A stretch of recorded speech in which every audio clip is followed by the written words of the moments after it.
அகர முதல எழுத்தெல்லாம் ஆதிபகவன் முதற்றே உலகு. எழுத்துக்களெல்லாம் அகரமாகிய வெளுத்தை தமக்கு முதலாக உடையன. அவ்வண்ணமே உலகம் ஆதியாகிய பகவனை தனக்கு முதலாக உடைத்து கற்றதனால் ஆய பயனென்கொல் வாலறிவன் நற்றாள் தொழார் எனின், வெளுத்தினானாகிய சொற்கள் எல்லாம் கற்றதனானாகிய பயன் வேறியாது. விளங்கின வரிவினையுடையவன் திருவடியை தோளாராயின். மலர்மிசை ஏகினான் மானடி சேர்ந்தார் நிலமிசை நீடு வாழ்வார். மலரின் மேல் நடந்தானது மாட்சிமைப்பட்ட திருவடியைச் சேர்ந்தவான்றே நிலத்தின் மேல் நெடுங்காலம் வாழ்வார். வேண்டுதல் வேண்டாமை இலானடி சேர்ந்தார்க்கு யாண்டும் இடும்பை இல. தனக்கு நிகரில்லாதானது திருவடியைச் சேர்ந்தவர் கல்லது மனத்துண்டாங் கவலையை மாற்றுதல் அரிது.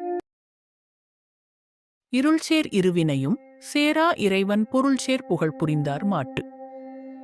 அறமாகிய கடலையுடைய அந்தணனது திருவடியைச் சேர்ந்த வர்க்கல்லது ஒழிந்த பேர்களுக்கு பிறவாளியை நீந்தலாகாது. அது பெறுதல் அரிது. பொறிவாயில் ஐந்தவித்தான் பொய்தீர் ஒழுக்க நெறி நின்றார் நீடு வாழ்வார். இன்பமும் வெகுளியுமில்லாதானது திருவடியைச் சேர்ந்தவர் எவ்விடத்து மிடும்பை இல்லாதவர். தனக்குவமை இல்லாதான் தாழ் சேர்ந்தார் கல்லால் மனக்கவலை மாற்றல் அரிது. மயக்கத்தைச் சேர்ந்த நல்வினை தீவினை என்னு மிரண்டு வினையுஞ்சேரா. தலைவனது ஆகிய மெய்ப்பொருள் சேர்ந்த புகழ்ச்சிச் சொற்களை பொருந்தினார் மாட்டு. அறவாளி அந்தணன் தாழ் சேர்ந்தார் கல்லால் பிறவாளி நீந்தல் அரிது.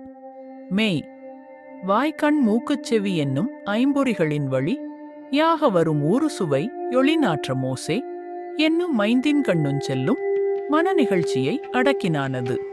பொய்யற்ற ஒழுக்க நெறியிலே நின்றாரன்றே நெடிது வாழ்வார். கோளில் பொறியின் குணமிலவே என் குணத்தான் தாளை வணங்காத்தலை. கோள் இல் பொறியில் குணம் இல. தத்தமக்கு ஏற்ற புலன்களை கொள்கையில்லாத பொறிகள் போல பயன்படுதலுடைய அல்ல. என் குணத்தான் தாளை வணங்காத்தலை என் வகைப்பட்ட குணங்களை உடையானது தாள்களை வணங்காத தலைகள்.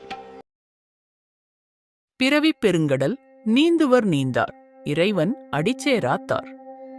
பிறவியாகிய பெரிய கடலை நீந்தி ஏறுவர் இறைவனது அடியைச் சேர்ந்தவர். சேராதவர் அதனு எழுந்துவார்.